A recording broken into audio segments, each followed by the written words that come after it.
अरे यासिर, हाँ आ जाओ। ओह, यहाँ क्या कर रहे हो तुम? क्या करूं, बस अपनी तन्हाई के साथ बैठा हूँ। 3 घंटे से यहाँ बैठा हूँ, बस तुम्हारी ही नजर पड़ी मुझ पर। हॉस्पिटल में जैसे नापसंदीदा बाल हो गया हूँ मैं। क्या मतलब?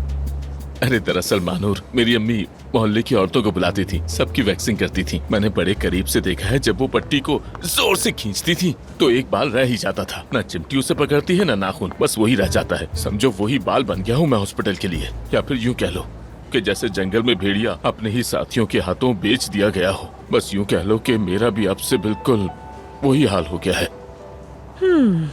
वही मसला। हाँ वही मसला। लेकिन अगर भेड़िया होता तो फिर भी बढ़ता, काटता, फाड़ देता, कुछ तो करता ना आखिर। लेकिन मैं तो वो भी नहीं रहा।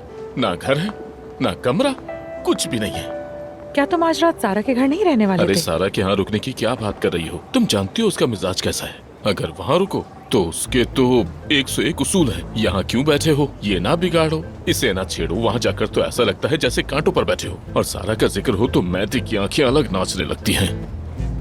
क्या मतलब? मेहते का इससे क्या ताल्लुक?